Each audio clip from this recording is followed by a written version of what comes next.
2024년 12월 3일 밤 10시 20분 검찰총장 출신 대통령으로 군 통수권자였던 내란 우두머리 윤석열이 내란을 일으켰습니다. 대한민국 헌정사상 6번째 내란이자 그들은 여전히 국가 전복을 호시탐탐 노리고 있습니다. 정치본색 스페셜 새롭게 편성된 내란특별재판부. 오늘 내란특별재판부 제5화에서는 내란방조 재판부의 충격적인 중요 임무 종사로의 사건 변화 요구, 그리고 국정감사의 법원장들, 내란 전담 재판부라는 것에 대한 극도의 거부감 표출이라는 주제로 오늘 그 국정감사 특집 코너까지 모두 다 자세하게 살펴보겠습니다. 오늘도 험한 것들이 튀어나옵니다. 안녕하세요. 오늘도 이제 어제까지 맹활약을 해주셨던 이 임태원 소장님 모셨습니다. 네, 반갑습니다. 네, 그리고 백이성 역사학장님 책 나오셨다면서요? 네, 그렇습니다. 여기 검사 열정이 나왔습니다. 네, 조금 이따가 드디어 나왔습니다. 네, 좀 설명해 주시고요. 네, 네. 강태경 박사님 오셨습니다. 안녕하세요. 자, 우리가 지금 굉장히 텐션이 끌어올려져야 된다라는 것 미리 말씀을 드리고요. 네, 일단은 제가 지난주에 국정감사에서 또 핫하게 이제 그 맹활약을 하셨던 분이 우리 옆자리에 계셨습니다. 네, 임태원 소장님 네. 소감 한 말씀 해주시죠. 떨리셨을 텐데. 네, 법사위 국정감사를 달구셨던. 네. 네. 일단은요. 그 법사위 저는 뭐 한 번 출석했는데 네. 저희가 영상으로 이렇게 이제 보는 거 국회 이제 실시간 중계하잖아요. 근데 이게 맹점이 있더라고요. 뭐냐면 이제 의원들 마이크가 꺼지면 의원들이 떠들어도 무슨 말인지 몰라. 근데 한 명만 유일하게 알아. 서영교. 서영교 의원. 그 마이크 왜 안 끄냐고 막 야당이 상의했는데 그때 이제 맞아요. 위원장이 잠깐 이석에서 네. 김용민 의원이 네. 위원장 대리하고 있는데 네. 저 마이크 꺼진 거예요. 이렇게 얘기하니까 이제 네. 서로 놀래가지고 이제 거의 제가 여기에 관해서는 제가 이제 그 충격적인 진술을 하나 더 덧붙일 게 있는 게 저도 이제 그날 이제 검찰개혁 입법청문회 때 저도 이제 법사위에서 그때 당시에도 김용민 법사 그 소위원장으로 네. 법사위 소위원장 간사죠. 네, 간사가 이렇게 그 진행을 했었는데요. 그때 이제 서영교 의원이 그때 이제 그 관봉거 띠지 사건 때문에 표효를 하신다고 하죠. 포효, 예. 포효인데 제가 이제 그 뒷자리에 앉아 있는데 땅이 울리는 거예요. 그래서 진짜 그 서영교 의원이 그 화면 안에서도 굉장히 크게 이제 목소리가 나오시는데 현장감은 색다르다. 정말 이 약간 이렇게 서라운딩처럼 이렇게 다 우렁차다라는. 근데 제가 이제 그 얘기를 하려는 게 아니라 그에 비해서 네. 목소리가 크지 않은데 네. 떠드는 사람이 있어. 누구요? 곽규택, 나경원. 쫑알쫑알. 근데 특히 문제가 곽규택이에요. 이번에 완전 폭행까지 이제 시도하려고 뭐 했던. 때리려고 했는데 네. 제가 이제 그거 사진 이렇게 찍었는데 네. 그 위원장하고 이제 제가 이제 추미애 위원장이면 욕이 한 몇 메타 불과 몇 메타 안 네, 돼요. 왜냐하면은 1m도 안 되겠네. 왜 몇 미터 사이에 이 여야 간사를 앉혀두냐면 위원장과 의사소통을 해야 되기 때문에 맞습니다. 그 가나다 순으로 왔는데 간사만 가나다 순이 아니라 그 자리에 이름과 관계없이 앉는 건데 곽규택 의원이 계속 옆에서 그 쫑알쫑알대요.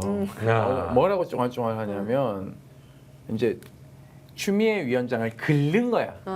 긁어. 그래서 그러니까 사람이 긁히면 어떻게 돼요? 짜증이 나죠. 욱 하면서 말 실수를 유도시키는 거예요. 그렇죠. 추미애 위원장으로 하여금 급발진하게 만드는 역할을 옆에서 계속 하더라고요. 그러니까 예를 들면 뭐 이렇게 읽고 있으면 뭐 읽으면 뭐 이해는 해? 뭐 이런 식으로 인신공격적 발언을 계속 하더라고요. 제가 이렇게 살펴봤거든요. 그래서 제가 나중에 끝나고 나서 추미애 위원장한테 가서 추미애 위원장이 너무 스트레스 받아 하시는 것 같아서 거기 투명으로 방음벽을 하나 쳐라. 너무 시끄러운 것 같더라. 네. 그 아무 말 대잔치를 그쵸. 하고 있는 거예요. 근데 중요한 건 뭐 그거야 뭐 여야 의원들 간의 문제니까. 근데 제가 발언할 때 아유 뭐 겐세이를 놓기 싫어하더라고요. 그래서 전문 용어 나왔네요. 네, 그래서 뭐 막 아니 제가 막 얘기하는데 막 떠들더라고 나경원하고 그랬더니 뭐 이게 지금 블랙리스트 뭐 살생부 읊는 거냐 그러더니 그 사람은 응, 모욕하는 살생부 겁니다. 맞죠? 내란 범이면 살생부 올라가야지. 아니 명예훼손에 뭐 모욕이다 그래서 제가 여기서 참고인인데 킥이 예, 있었죠. 거기서 이제 아니 참고인데 가서 또 싸울 수는 없잖아. 대박이 옛날에 한번 한번 뭉갠 적이 있어. 하기가 아니 옛날에 국방위 갔다가 네. 뭉갠 적이 있어요. 개헌 문건 폭로했다고 네. 불러가지고 네. 그때 국힘이 불렀거든요. 그래서 국힘이 묵사발이 다 났어. 그랬더니 묵사발 전문. 그랬더니 이주영 의원이 네. 당시 해수부 장관 했던 이주영 의원이 저 증인 누가 부른 거야 막 이러는 거예요. 그 자기들이 불러놓고. 돌발 영상이 한 번 나왔어. 아. 저 증인 누가 불렀어 그러는데 그 자기 당 의원 간사가 부른 거거든. 아. 그래서 묵사발이 났는데 이번에도 제가 살짝 네. 그럼 뭐 고발하시던가요? 이러면은 네. 제가 이제 박정훈 괴롭힌 리스트 있잖아요. 네. 그걸 쫙 이제 음. 예, 읊었죠. 네. 그리고 뭐 현장에서 그 껌딱지 발언해서 또 이제 약간, 난리가 났더라고요. 약간 준비할 가신 느낌이었어요.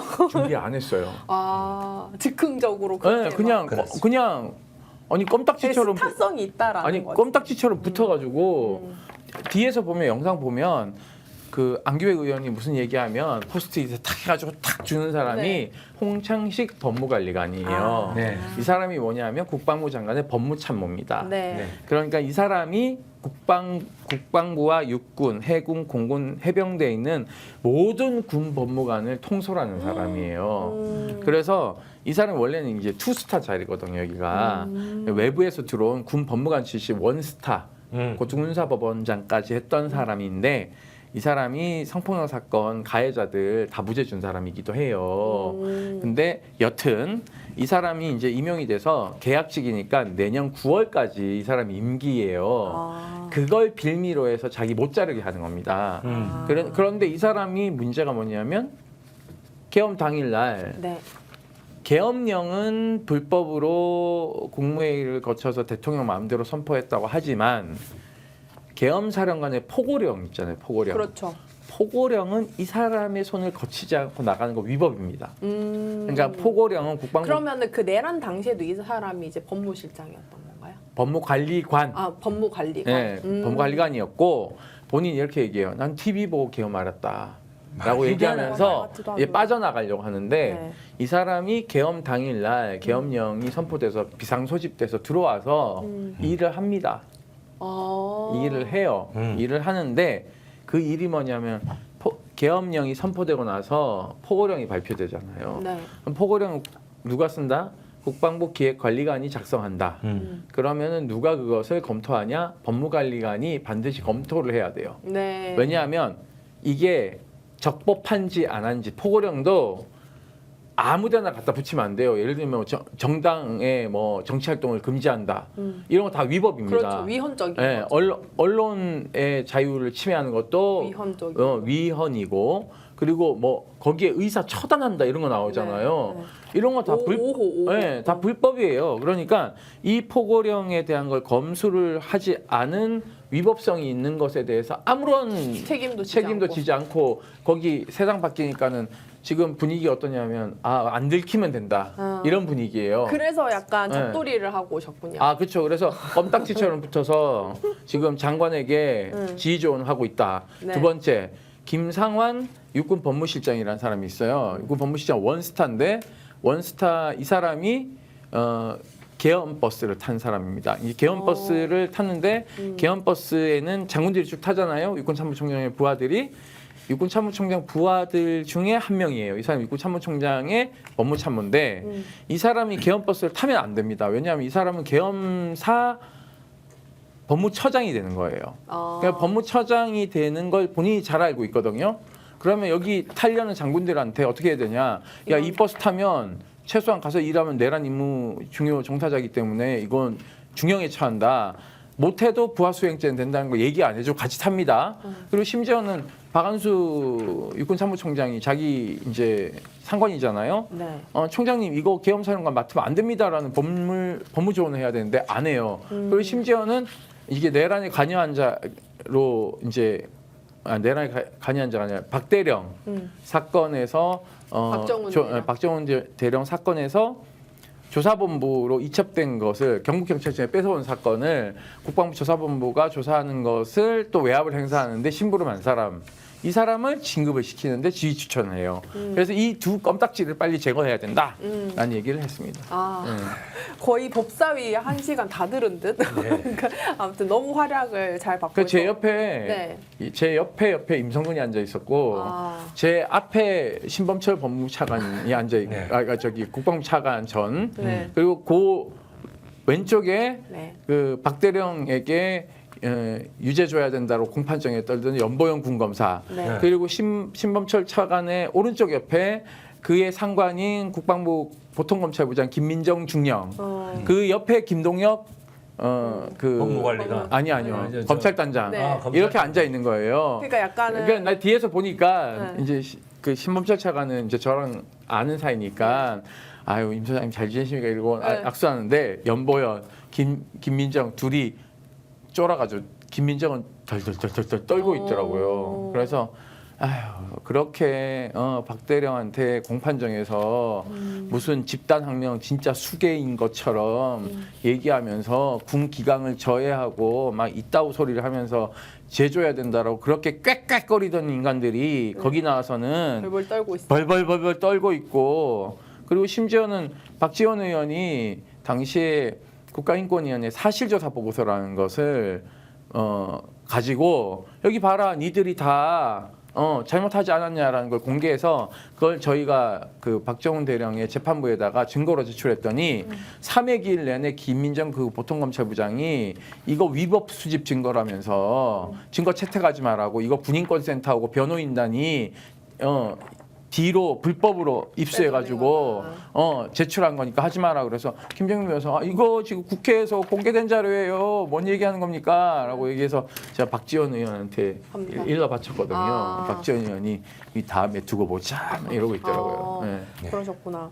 예, 고생하셨습니다. 별일이 다 있었습니다. 네, 그러면은 이제 또 하나의 좋은 소식입니다. 그렇게 이제 우리 기다렸던 이 검사 열전이죠. 정치 검사에 이어서 굉장히 좋은 검사 범죄 관련한 책들이 나왔다면서요? 네.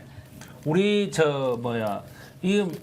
우리 내란 특별재판부에서 역시 용공 조작 사건 이런 것을 한번 일으킬 때마다 어마어마한 사회적 파장을 불러일으켰기 때문에 이건 거의 내란을 한번 일으키는 거하고 똑같습니다.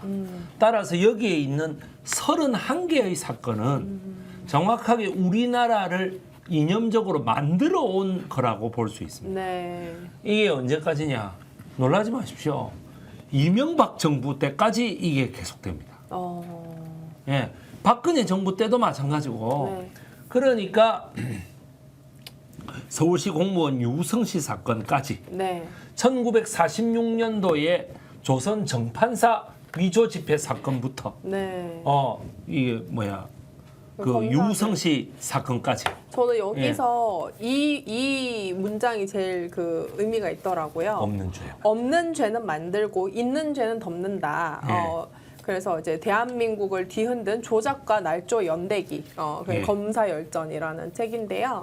우리 그 백이성 역사학자님이 여기 앞에 그 내란 재판부 여기 이렇게 있다고 특별하게 써주셔가지고 저희가 이렇게 광고를 할 수밖에 없습니다. 여기 지금 보니까요. 없는 죄는 만들고 있는 죄는 덮는다인데 사실은 이제 검찰들이 잘하던 짓이 이제 과거에는 없는 죄를 만들어서 뒤집어 씌우는 걸 잘했잖아요. 있는 걸 덮는 거는 있는지도 모르기 때문에 덮는지도 몰랐잖아. 우리 입장에서는 그렇죠. 과거 아주 그 군사 정권 시절에 이승만 정권 시절에는 없는 죄를 뒤집어 씌워서 있는 걸로 만드는데 사실은 그 이면에 실제 없는데 그러니까 사실 또 있는 것도 있어. 있는 거는 예를 들면 이런 거죠. 반민특위. 그러니까 친일파는 있는 존재인데 있는 존재를 덮어버리고 그 빨갱이로 다 몰아가지고는 반민특위 해체시키잖아요. 근데 요즘은 이제 있는 죄를 잘 덮어. 요즘은. 다 보도되고 네, 막 네. 다 난리가 난리가 났는데 나니까. 자기들은 네. 모른다는 거. 그렇죠. 그래서 이 자들이 한 행위들이 보니까 목차에 쫙 잘 일목요연하게 우리 현대사를 관통하면서 네. 검찰이 얼마나 인권 옹호자 역할을 하지 않고 형법상 보면 네. 검사는 인권 옹호자라고 돼 있어요. 맞습니다. 그래서 검사의 인권 옹호를 방해하면 형사처벌을 받습니다. 맞습니다. 근데 검사의 인권 옹호를 방해해서 기소됐다는 얘는 네. 대한민국 헌정사에서는 들어보지를 못했어. 근데 맨날 자기들이 시대의 정의 마냥 이렇게 얘기하면은 네. 저희 같은 진짜 인권 옹호자들, 네. 유엔이 얘기하는 인권 옹호자들은 좀 짜증나요. 역하지. 비유가 되게 많이 상하지. 그래서 검사 앞에서 한번 이렇게 오바이트 한번 하고 와야 되는데 저는 오늘 날이 날인 만큼인지 몰랐지만 오늘 제가 항소 이유서를 냈어요. 항소 이유서를 냈는데 항소 이유 중에 하나가 이겁니다. 검사가요. 수사 검사가 증거를 다 없앴어요. 저한테 그 아니, 증거인멸죄로 체포해야 되는 거 아니, 아니야? 저 그거 고발을 해놨어요. 근데 왜 체포 안 해? 정성호 장관이 승진시켰어요.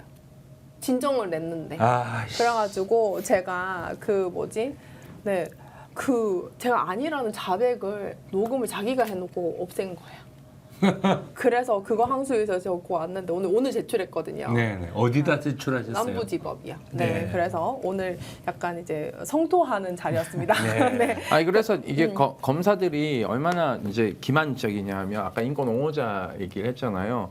인권 옹호자라는 단어는 이제 우리 형법상에도 나오지만 네. 이 단어가 나오게 되는 배경은 유엔이 채택한 세계 인권 선언에 나오는 얘기입니다. 그래서 유엔은 인권 옹호자를 특별하게 보호하는 장치들이 있어요. 뭐냐면 세계 인권 옹호자 선언에 따라서 유엔 사무총장이 임명한 인권 옹호자 특별보호관이라는 사람이 있습니다. 이 사람은 밥 먹고 전 세계 인권 옹호자 그러니까 검사들 말고 우리나라 인권위원장이랑은 완전 다른데요. 그건 다르죠. 안창호는 인권 여기 사진 좀 내란 보여주십시오. 옹호자지. 인권 옹호자가 아니라. 그래서 네. 우리 같은 사람이 납치, 고문, 살해당하거나 또는 그 소위 말해서 적법한 절차에 따라서 표현자를 막는 고소.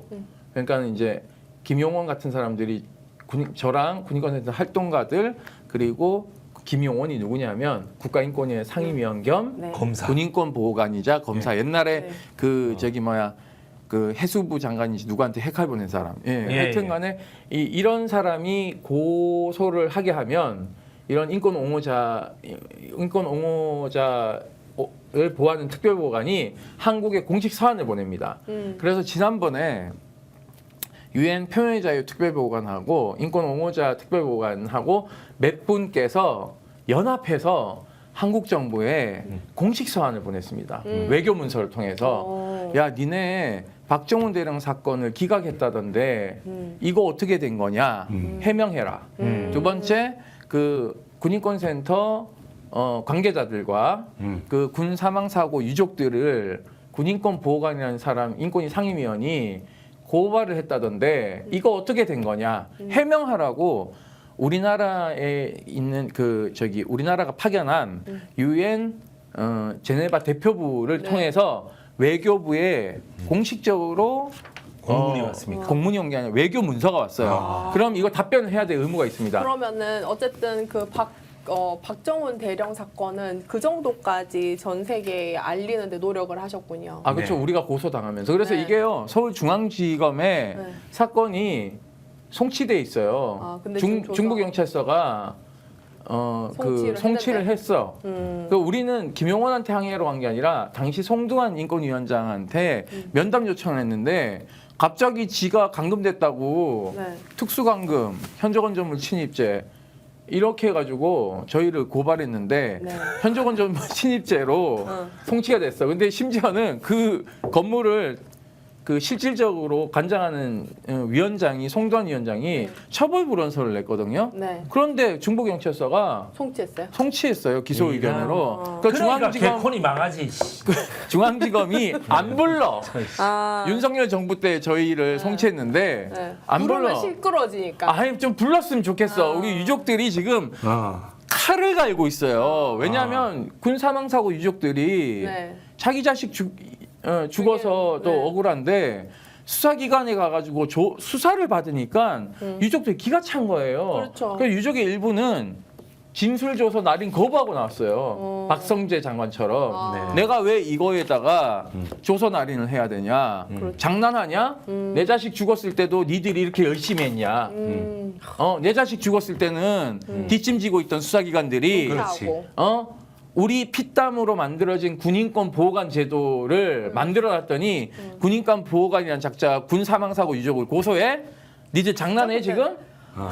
그러니까 중앙지검 못 부르는 거예요. 중앙지검이 부르면 군 사망사고 유족들은 해보라는 지금 거지. 붕짜자 하고 나가야 되는 상황인데 안 네, 불러주네. 여기서 제가 잠깐 그 분위기를 좀 그래서 지금 왜 검사가 이게 뭐 여러분 듣다가 조금 의문이 있으시죠? 검사가 왜 시민의 인권을 보호하는 데서 출발했느냐?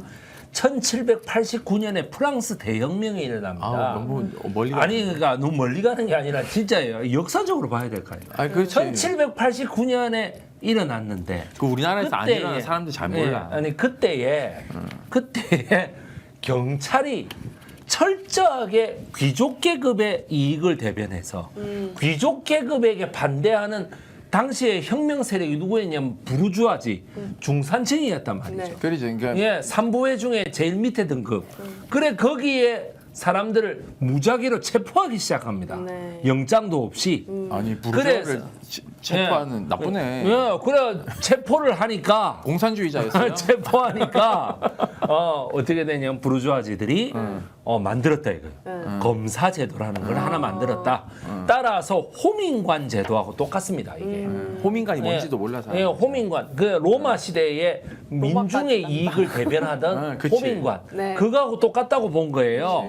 따라서 뭐냐면은 오로지 검사의 기소에 의해서만 재판에 붙일 수 있다. 그리고 검사의 체포 영장에 의해서만 체포를 할 수 있다. 그래 이렇게, 놨더니 이것들이. 예, 그랬더니 이것들이 뭐냐면 수사권까지 다 쥐고 우리나라. 그다음 수사 중지권, 그다음에 수사를 중지했다가도 다시 수사를 개시하는 개시권 네. 이런 것까지 전부 다 쥐고 흔든단 말이죠. 그렇죠. 그것이 바로 우리나라 그 나쁜 역사가 바로 이 용공 조작의 역사, 검사 그래서 열전입니다. 그 호민관 얘기하셨는데 예. 검사들이 이런 장난질을 인권 옹호자 역할을 제대로 안 하니까 유엔에서 뭘 만들라고 요구하냐면 각 국가에 국가 인권 기구를 만들어라라고 권고를 합니다. 네. 그래서 유엔 가입국들은 계속 권고해요. 만들어라.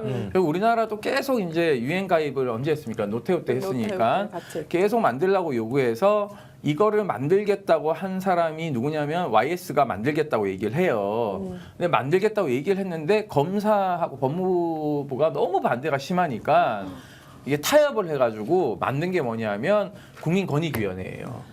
그러니까 국민권익위원회는 유엔이 말하는 국가인권기구가 아닙니다.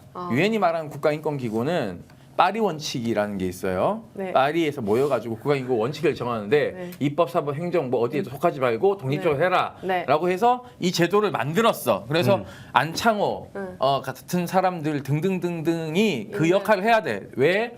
호민관이 말을 제대로 안 들으니까 또 다른 호민관을 만든 거야. 네. 그래서 얘네들이 판사, 검사, 경찰이 잘못하는 걸 네. 국가인권위원회가 감시하고 조사해서 불러가지고 지휘를 틀 수 있는데 네. 안 그런데 틀고 아니, 오히려 윤석열을 석방시키라 그러지. 윤석열 인권을 왜 보호하고 있냐고 네. 갑자기. 자, 그렇다면 다시 내란숙의 이야기로 돌아가 보겠습니다. 우리가 자, 너무 왜 윤석열이다? 오늘 멀리 약간 갔어. 검찰 특집과 무슨 인권 특집인데 이거 굉장히 중요한 내용이어가지고 저도 듣다가 저지를 할 수 없었습니다. 네. 저지. 저지 굉장히 힘들어요. 네. 아무튼 오타님. 네. 오늘 그렇다면 오늘 내란 진압 상황이 어디까지 왔는지 내란 진압 제대로 되고 있습니까, 강태호 박사님? 예, 뭐 여러 가지 일이 있었는데요. 오늘 가장 주목해 볼 만한 것은 한덕수 재판부에서 있었던 선택적 병합 요구였습니다. 네. 그 한덕수가 다 아시겠지만 기소된 것은 내란 방조였는데요. 이 재판부의 이진관 부장판사가 네. 이제 쭉 이야기를 듣고는 이 내란 중요 임무 종사 혐의로 이제 그 공소장을 변경해서 네. 선택적으로 병합해달라고 요청을 했습니다. 근데 이 부분은 사실 잘 볼 수 없었던 겁니다. 그동안 이제 오히려 예비적인 어떤 그 범죄나 이런 것들에 대해서 이제 보완을 할 수 있느냐 이런 것들은 재판부에서 이제 간혹 이렇게 성명을 하라 이런 것들은 이제 요청할 수 있는데 오히려 지금은 사실 내란 주요 그 임무 종사에 대한 것들은 사실 가장 중죄잖아요. 그렇죠. 가장 중죄고 어떻게 보면은 그 모든 사람들이 상식적으로 한덕수 총리가 그걸 임했지 않을까라고 했지만 그래도 여러 가지 판단에서 내란 특검은 방조로만 이제 기소를 했는데 그것을 듣다 보니까 재판장이 저게 방조인가 이렇게 얘기를 하신 거 아니에요? 근데 약간 버럭하면서 이게 공소장 변경 요구한 게 이유가 있지 않나요? 네, 있습니다. 네, 그걸 설명을 좀 해주시면 좋겠습니다. 이게 동일한 이제 그 부장판사가 판단하기에는 현재 이제 내란 주요 임무 종사로 판단할 수 있는 여러 정황들이 있는데 현재 공소장에는 내란 방조로만 되어 있어서 재판부 입장에서는 만약에 방조의 고의를 입증하지 못하고 주범 즉 그러니까 내란 주요 임무 종사의 고의를 입증하게 되면 네. 이 경우에는 무죄를 선고해야 되는 상황입니다. 공소가 아예 제기되지 그렇죠. 않았으니까. 안 한 그러니까요. 부분이니까요. 네. 만약에 이제 내란 주요 임무 종사로 기소가 됐는데 판단해봤는데 방조만이 됐다. 네. 그런 경우에는 축소되는 것이기 때문에 상관이 재판부가 없는데. 네. 이제 방조로 판단을 할 수 있지만 이렇게 확대되는 것은 인권보호 차원에서 이것은 금지되고 있어서 재판부에서는 이러한 위기를 감지하고 아마 공소장을 변경하고 그래서 이제 자기 그 선택적 병합이란 것은 이제 사건이 늘어나는 건 아니고요. 네. 동일한 사실관계에서 그렇죠. 이제 판단을 네, 재판부가 법률적인 판단을 네, 하겠다라고. 더 이제 그 제대로 판단하기 위해서 네. 공소장 변경 그래서 요구를 법원이 했던 직권으로 것이죠. 거의 그 공소장 변경을 명령한 거라고 봐야 되는 건데요. 네. 문제는 이제 이렇게 되면 우리가 그 영장 전담 판사들을 비난 내지는 탄핵을 얘기하지 않을 수가 없어요. 뭐냐면 이 내란 주요 임무 종사자 중에서도 우두머리입니다. 네. 사실은 국무총리는요. 그렇죠. 국무회의가 사실은 대통령이 부재할 때 국무회의의 의장이 되는 거는 총리가 의장 역할을 하는 거기 때문에 그렇죠. 총리가 내란을 막을 수 있어요. 근데 이 재판에서 특별하게 재판부의 질문을 좀 복귀해 보면 재판부가 조교용한테 이 얘기를 해요. 왜 막지 않았냐? 당신 막을 수 있는 위치 아니야. 당신 국무위원 아니냐라고 얘기하고 주심인 우리가 봤을 때 오른쪽에 있는 그렇죠. 그 판사가 주심도 물어요. 국무위원인데 왜 반대하지 않으셨어요? 라고 묻습니다. 그러니까 이게 뭐냐면요. 직위원 재판부는 굉장히 다른 입장이지 그렇죠. 않습니까? 뭐냐면 통상적으로 재판장들이 재판부도 신문을 하지만 직접적으로 이렇게 쿡 찔러서 얘기를 안 해요. 맞습니다. 근데 이 내란 사건은 명백하게 TV를 통해서 불법이 자행됐고 헌법을 유린하고 헌재 판결이 있기 때문에요. 내란이라고 규정 짓고 물어보는 겁니다. 네. 그러니까 유죄 심증의 의미를 담지 않을 수가 없어요. 그러니까 영장전담재판부는 마치 본인들이 엄청난 객관적 중립성을 요구하는 것처럼 얘기하면서 유체이탈 합법으로 한덕수에 대한 영장을 기각한 것입니다. 그래서 이 영장전담재판부는요 이미 조희대의 이중대다라고밖에 볼 수 없고 윤석열에 대한 수사를 막기 위한 삼특검 수사 방해 영장전담재판부다. 저는 이렇게 판단하고 있어서 이 재판이 저는 많이 주목받는 지점이 있다. 맞습니다. 네. 그리고 제가 어떤 지점을 더 궁금한 것은 이런 겁니다. 지금 사실 본범인 그 방조범이 아니라 이제 주요 임무 종사에 관한 것들은 사실 공소장 변경을 하려면 같은 사실관계가 어쨌든 있지만 그래도 이제 그 적극적인 주요 임무를 종사하겠다라는 고의가 이제 사실 사전에 어떤 기획이 되거나 이럴 때 참여했던 그 부분이 사실 그 수사가 미진해서 사실 방조를 기소를 한 게 아닌가라는 그런 부분들이 있는데 만약에 재판부에서 이렇게 어떤 하더라도 고의의 어떤 농도가 다르잖아요. 그러면 그 특검 같은 경우에는 공소장 변경을 위해서 추가적으로 더 수사해야 되거나 혹은 이 부분들이 조금 지연될 어떤 여지는 없습니까? 그런 우려들도 꽤 많이 있는데요. 제가 판단해 보건대 현재 이 재판부에서 그런 결정을 내린 데에는 오늘 뭐 국무위원 안덕근이나 조규용 같은 증언들을 살펴보면 이전에 한덕수 측에서 주장했던 주장과 배치돼요. 본인은 뭐 이제 내란을 그 계엄을 반대하기 위해서 충분히 시간을 주려고 국무위원들을 모았다 하지만 그 증언에 따르면 비상식적인 국무회의 분위기였고 반대 의견을 말할 만한 기회도 없었고 그런 얘기들을 하고 있기 때문에 이 정도면 충분히 그 CCTV에는 음성이 담겨 있지 않아서 네. 좀 한계가 있었는데 이런 증언들을 합쳐 보면 뭐 공소장 변경하는 데는 큰 무리가 없을 것 네, 같습니다. 안덕근, 그 조규홍 네. 두 장관들이었죠. 내각의 국무위원들 증언이 나왔습니다. 특히 안덕근 전 산업부 장관은요. 계엄 선언이 나오는데 이제 택시 타고 가다가 들었다는 거죠. 그래서 개그 프로그램 하는 건가 그런 생각을 했었고 막을 시간이 없었다. 그런 어떤 기회가 주어지지 않았다라는 이런 부분들이 있었고요. 조규홍 전 복지부 장관 역시 이제 일반 국무회의, 그러니까 그 영상을 보고 이게 일반적인 국무회의냐라고 이렇게 재판장과 이제 특검이 질문을 하니까 일반적인 국무회의 모습이 아니었다. 그러니까 비정상적인 국무회의였다라는 것을 이제 밝혔고 이것은 사실 실질적인 형식의 문제도 있지 않습니까? 네. 왜냐면은 그 국무회의가 반드시 이제 그 계엄 선포의 그 요식행위다 보니까 그게 형식적이지만 실체적으로도 그게 이제 유효해야 되는 그렇죠. 거잖아요. 그런 부분들이 이제 많이 달랐다라는 거라서 사실 국무회의가 지금까지는 열렸다고 주장하는 것도 굉장히 이제 흔들리고 있고 그렇죠.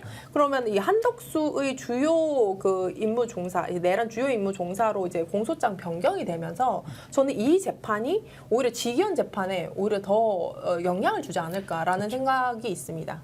네, 저희가 아마도 많은 분들이 내란 재판에 대해서 가지는 기대가 아마도 그 이진관 부장이 운영하고 있는 이 재판부의 재판 모습일 거로 보여져요. 판사가 공정하게 그리고 궁금한 점을 국민 입장에서도 궁금한 점들이었잖아요. 그걸 직접 물어보는 것이어서 상당히 저는 주의 깊게 보고 공개도 그 신문하는 전 과정을 다 보여주고 있어서 매우 좋은 재판이라고 보여지는데요. 그리고 아까 이제 말씀하신 안덕근, 조규용 이 증언도 중요한데 또 그 CCTV에서 좀 주목해 볼 만한 점도 있었습니다. 어떤 점들인가요? 그 국방부 장관 네. 김용현이 네. 손가락으로 이렇게 네 명을 꼽잖아요. 4명. 그런데 네. 한덕수 피고인의 주장대로 정말 많은 그 국무위원들을 모아서 반대 의견을 말할 수 있을 기회를 보장하기 위해서 기다렸다라고 하면 4명만 기다릴 게 아니죠. 최대한 많이 국무위원들이 다 모아야죠. 그렇죠. 참여할 수 있도록 기다려야 됐는데 이렇게 딱 필요한 정족수 4명을 확인하는 것도 한덕수 측의 주장이 타당하지 않다라는 걸 보여주는 또 증거일 것 같습니다. 네. 아니 그런데 진짜 제가 말씀드린 김민전 의원 말이죠. 네. 국민의힘. 이 사람은 완전히 무슨 정신 나간 여자 같아. 내가 보니까. 이거 삐삐로 아니 이거 정말이야. 이 뭐냐면은 국무회의가 없었다면서요. 이러면서 네. 국무회의 했네. 그래서- 이러고 있어. 그래서 합법적인 계엄이라잖아요. 그 국무회의도 했는데 보다가. 다 합법적인 게 아니 도대체 그 머리로 어떻게 아니 물론 제가 인신 공격을 하자는 게 아니고 아니, 근데- 저도 뇌경색을 알았잖아요. 네. 김민전 의원도 2006년도에 뇌경색을 알았다고. 아 이거는 나무위키에 다 나와요. 사실적시 명예훼손이 아니에요. 그러니 뭐야? 내가 그래서 끝까지 참고 있어요. 뇌경색 환자로서 자기가 얼마나 답답했을까. 내가 참고 있어요.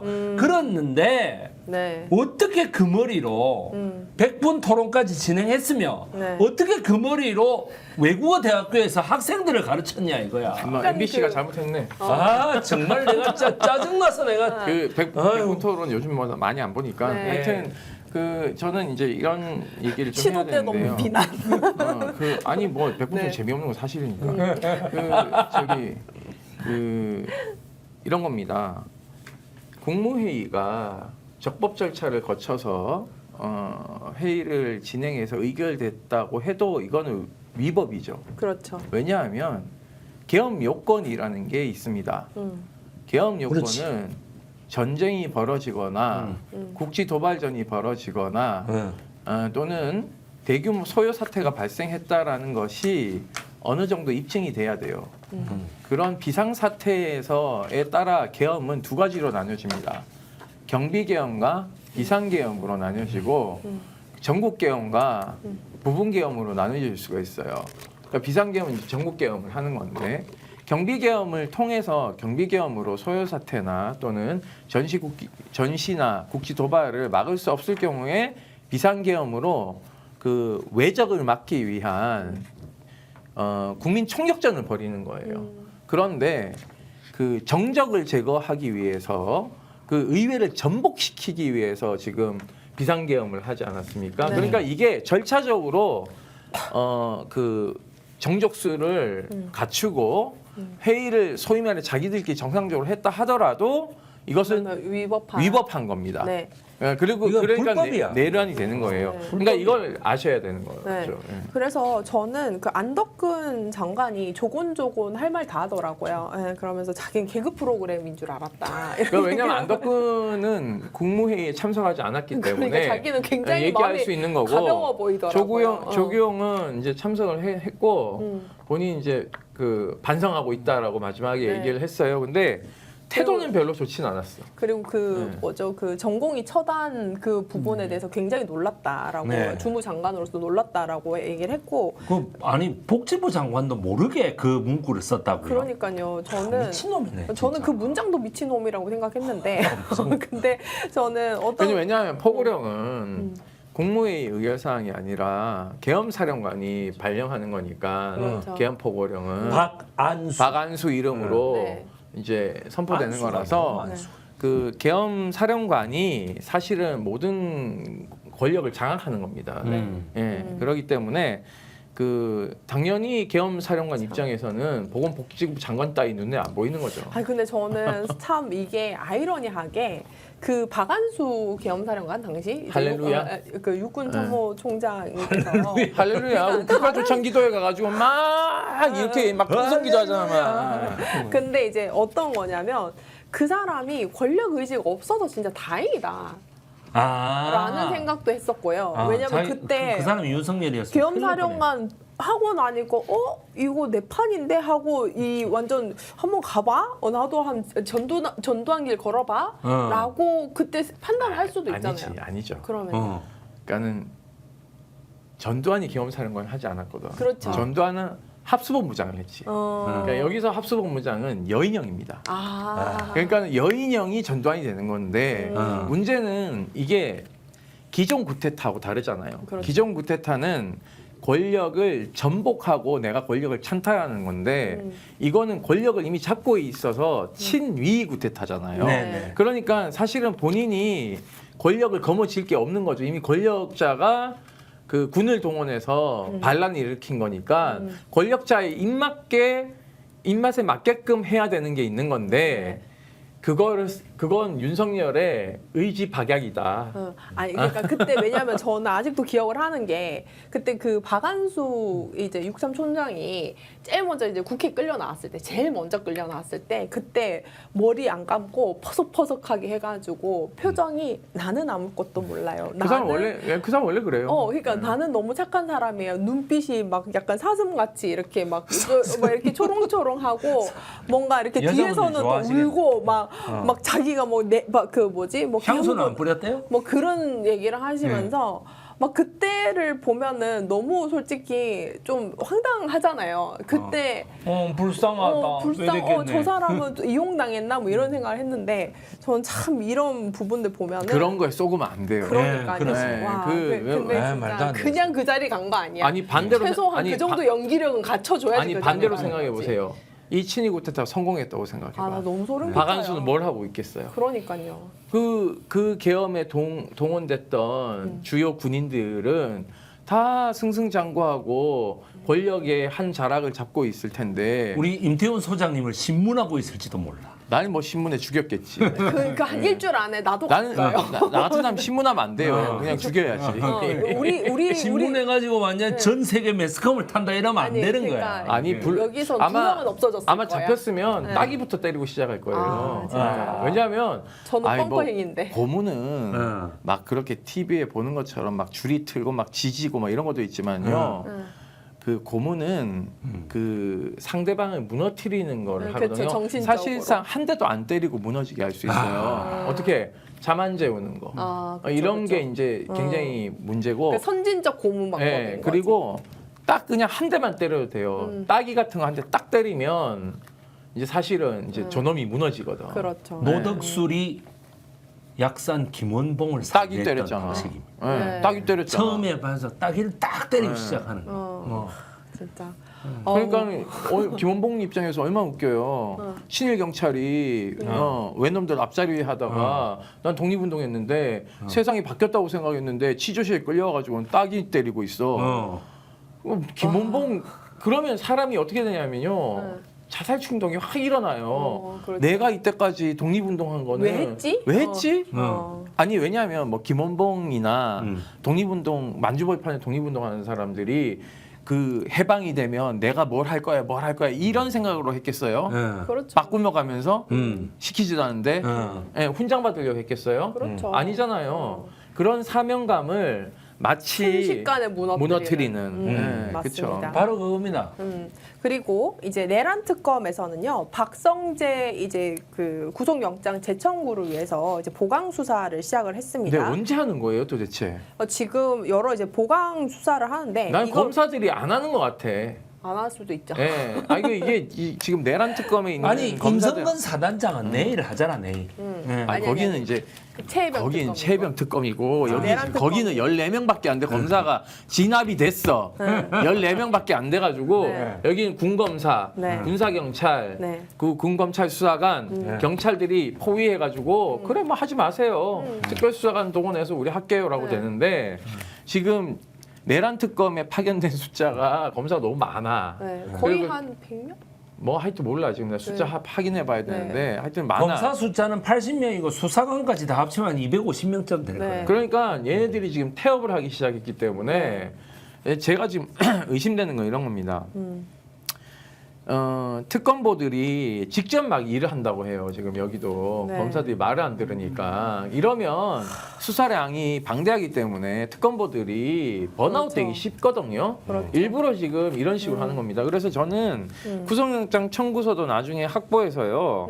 꼼꼼히 다 들여다봐야 돼요. 혹시 그렇습니다. 박성재 빠져나가는 뒷구멍 만들었는지 그리고 저희가 해야 될 한덕수도 구속영장 청구에 대해서 뒷구멍 어디 빠져나갈 거 이런 짓 잘합니다. 검사들이 구속영장 청구하거나 그래서 첫 번째 기각 당했을 수도 예, 있죠. 기소할 때 보면 구멍을 숭숭숭 뚫어놔 빠져나갈 수 있게끔.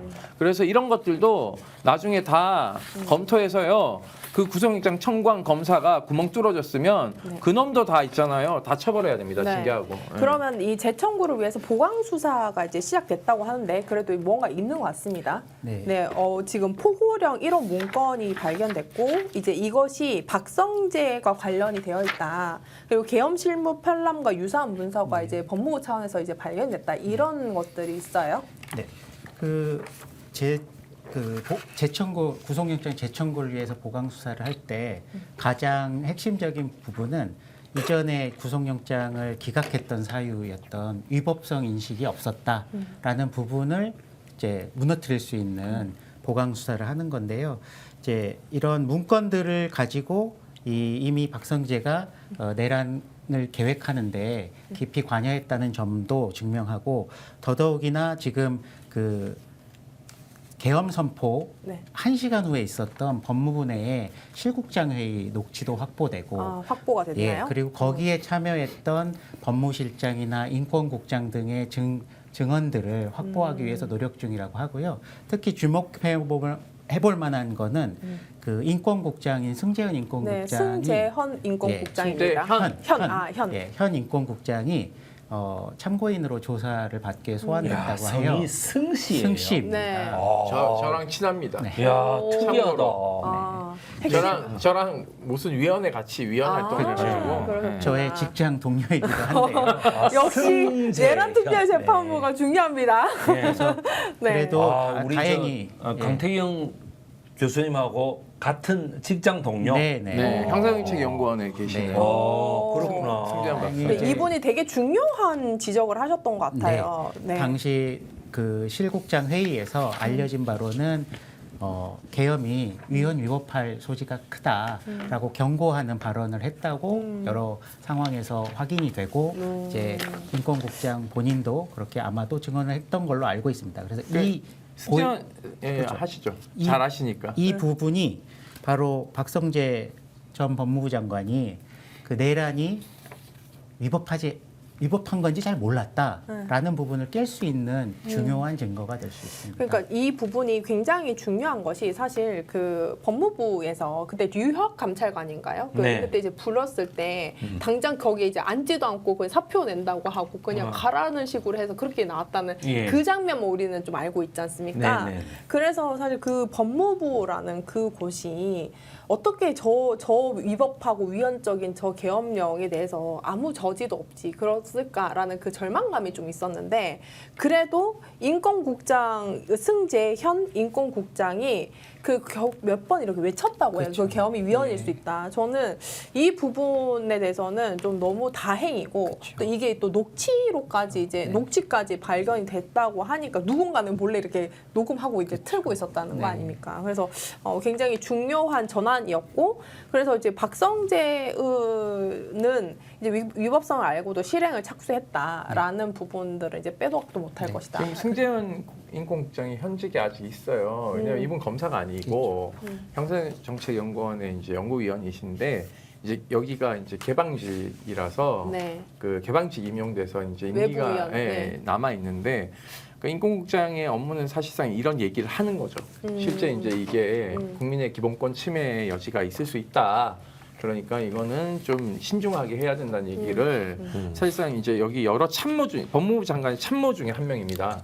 네, 주요 참모 중에 검찰국장, 법무실장 뭐 이게 쭉 있어요. 뭐 출입국관리본부장, 교정본부장 이런 사람들이 쭉 있는데 이런 얘기를 했다는 것은 박성재가 거짓말하고 있다는 것을 반증하는 것이라서 그렇습니다. 저는 다음 구속영장 청구를 빨리 이 진술에 따라서 해야 근데 된다고 저는 생각하고 이거 있어요. 같아요. 지금 솔직히 이거를 먼저 풀기 위해서 부른 것 같아요. 그러니까 이거를 미리 확보를 해놓고 사실 구속영장을 청구를 했는데 이거를 갖다가 뭐 위법성이 뭐 인식에 대해서 다툴 여지가 있다고 말도 안 되는 소리로 기각을 하니까 이제 특검 입장에서는 일단 와봐 이렇게 해가지고 옴으로써 이 일화를 푸는 거죠. 네. 그러니까 승재현 인권국장 옴으로써 우리는 이런 그 녹취까지 확보를 해서 이제 영장 청구를 했는데 위법성 인식이 없다, 다툴 여지가 있다라는 식으로 이제 당했다라고 저는 그런 것 같아서 약간은 이거 약간 풀려고 지금 내란 특검이 한번 이제 형식상으로도 추가 소환을 하고 이제 이제 다시 재청구를 하지 않을까라는 그렇습니다. 생각을 합니다. 근데 이때 법무실장은 뭐 했대요? 법무실장 같은 경우는 뭐 그 박성재 전 장관은 법무실장에게 그 포고령이나 이 계엄 사항을 검토해 달라고 지시를 했다라고 말을 하는데 네. 법무실장 입장에서는 그런 지시를 받은 적이 없다라고 아. 또 이야기를 해서 제가요 이런 네, 거죠. 그 저가요? 아니, 뭐야? 뭐 도둑질도 손뼉이 맞아야 뭘 해묵지. 아니, 이미 실패한 도둑질이니까 아, 지금 참네. 이제 손절을 하는 것이죠. 아이고, 그러니까 이- 지금 내가 너한테 검토하라고 했잖아라고 하니까 제가요? 이런 거잖아요 지금. 나한테 언제? 언제? 언제? 너 나 알아? 이런 아니 그러면 위에 사람은 뭐 내가 그런 거죠. 네, 그렇습니다. 그래서 박성재 영장 재청구는 그 파란불이라고 볼 수 있을까요?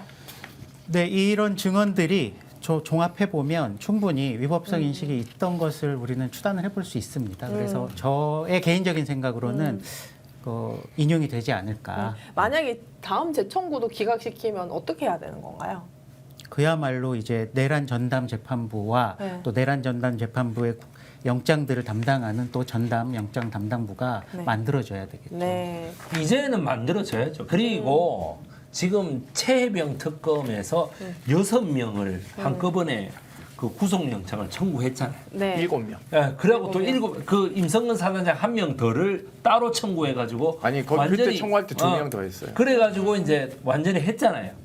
이거가 이제 만약에 줄줄이 그러니까 기각되면 한꺼번에 기각이고 인용되면 한꺼번에 인용이잖아. 네. 왜냐하면 그렇다면은- 똑같은 그거니까. 네, 그렇다면 네. 그 부분을 조금 네. 더 자세하게 살펴보겠습니다. 그거 들어가기 전에 네. 이제 마지막으로 요거 그 박성재 법무부 장관 얘기를 조금 하면 문제는 이겁니다. 박성재 법무부 장관이 구속이 될 경우에는 다음 타겟은 이제 심우정 검찰총장이기 맞습니다. 때문에 그렇죠. 심우정.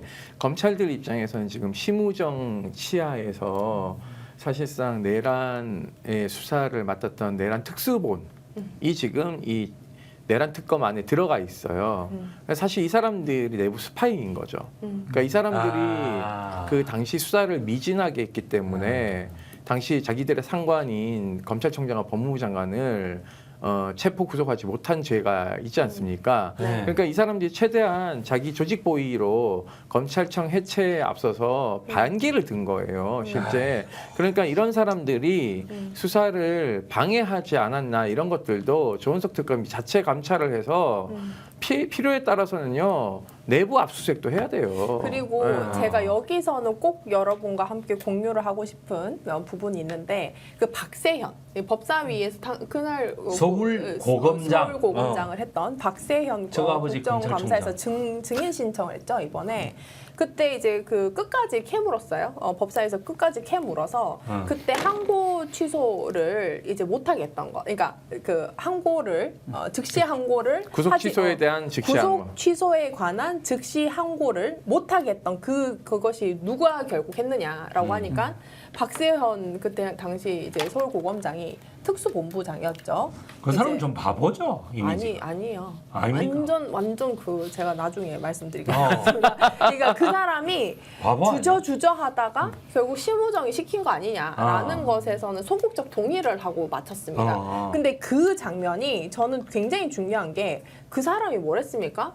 내란 그 수사를 제일 처음에 검찰에서 특수본부를 만들면서 했던 그 사람들이었고 그 사람들이 내란 특검이 이제 그 출범되니까 그때 그 이제 특수본에서 일했던 검사들이 자연스럽게 지금 내란 특검에 합류를 했거든요. 그러니까 윤석열과 이 내란 범들에 대해서 초기 수사, 미진한 수사를 했던 그 당사자들이 지금 내란 특검에 지금 합류되어 있는 이 굉장히 아이러니한 상황도 있다. 그래서 우리 임태원 소장님 말씀을 하셨던 지금 이 내란 특검 안에서 그전에 이제 그 내란범들에게 이제 초기 그냥 막 기소했던 굉장히 허술하게 기소했던 그래서 지금 직위원 재판이 지금 발생하게 했던 이 사람들에 대해서도 사실상의 감시는 같이 가야 되는 거는 맞다라는 겁니다. 그러니까 예를 들어서 지금 그 최상병 특검 얘기 뒤에 할 건데요. 최상병 특검이 공수처장을 피의자로 입건했잖아요. 오늘 직무유기로. 압수수색도 네, 했죠. 그래서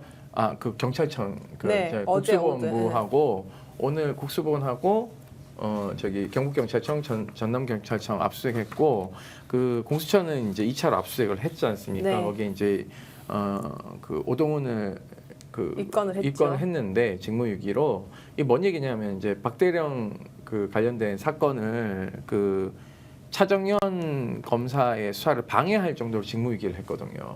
그게 이제 증언들과 진술들이 확보가 됐고 제가 이제 그 확인한 바에 따르면 그 공수처에서 그 최상병 특검으로 파견된 인원들에 대한 조사도 실시했다고 하더라고요. 네. 그러니까 이 사람들이 조금 이제 진술을 좀 한 것 같아요. 네. 그래서 거의 뭐 압수수색에 가깝게 그 층을 털었다는 얘기도 있습니다. 네. 확인해봐야 안 그래도 되지만요. 집기가 몇 개 없는데 거기 이거 그러니까 헐게난 곳을 갔다가. 그거에 반추해 보면 조은석 특검도 이 그 기존에 검찰의 그 고검에 설치됐던 내란 특별수사본부에 대한 필요에 따른 감찰이나 네. 수사를 진행해야 된다고 생각을 하고 있습니다. 그래서 이 사람들 직무 배제해야 되는데 그게 잘 될지는 모르겠습니다. 네. 그리고 내일 저희가 목요일 네.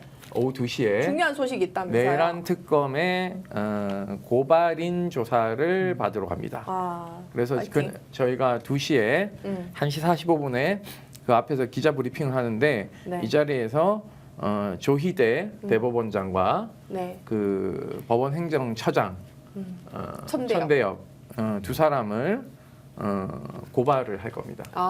고발장도 저희가 작성을 했고 네. 이제 저희가 이거 우리가 제일 먼저 하는 소식인가요? 우리 녹화 이게 나가니까 이제 네. 이렇게 어쨌든 그렇습니다. 그러면 약간 순서를 조금 바꿔서 이제 아까 말씀을 하셨듯이 이제 그 국정감사에서요. 저는 이 내란 특별재판부가 가장 주목을 해야 되는 장면 중에 하나라고 생각을 합니다.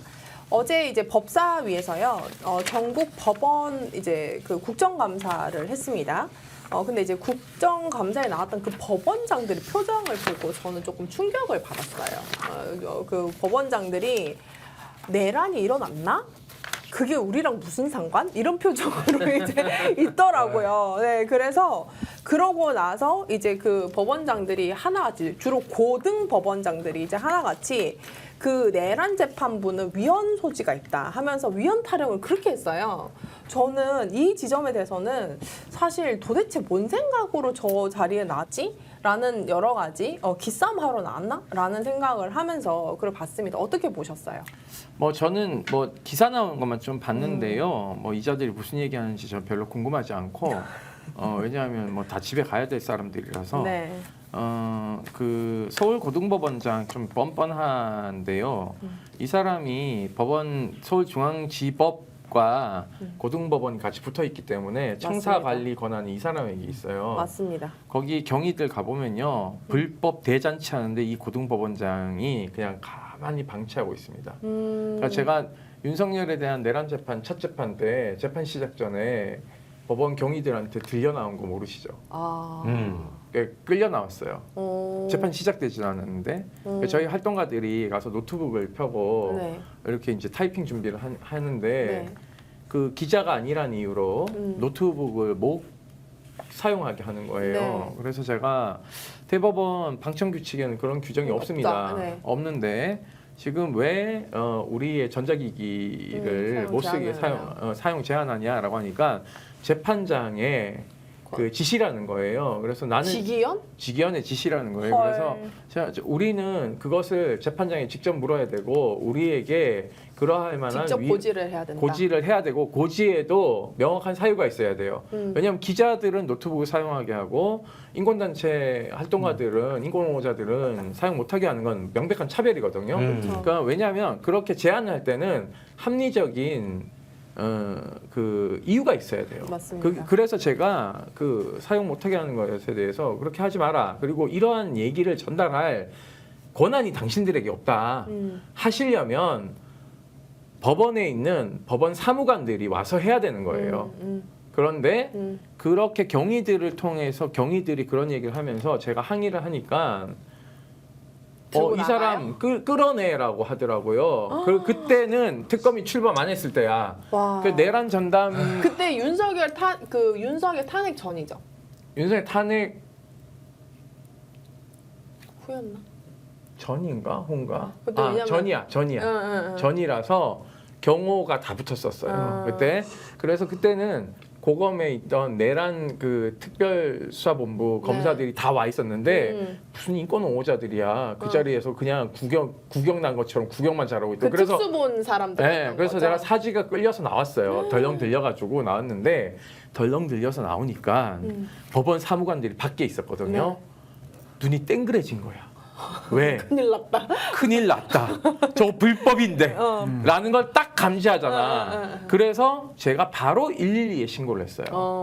그 112에다가 녹음을 남겨야 되니까 그렇죠. 신고를 했죠. 이 사람들이 지금 이러이러해서 나를 지금 불법으로 폭행했으니 네, 그렇죠. 경찰들을 빨리 보내라라고 했더니 경찰관 3명이 왔어요. 네, 이것도 직권남용으로 아니 뭐 폭행이지 폭행. 폭행도 직권이 없어 걔네들은. 직권이 없잖아. 네. 경위들은. 그러니까 그냥 위법한 폭행에 직권남용으로도 할 수 있죠. 아니요 직권이 없다니까.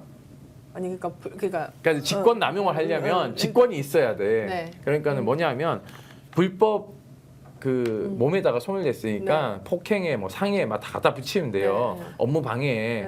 근데 여튼간에 경찰이 불렀는데 나이 든 경찰이 와서는 갈피를 못 잡는 거야.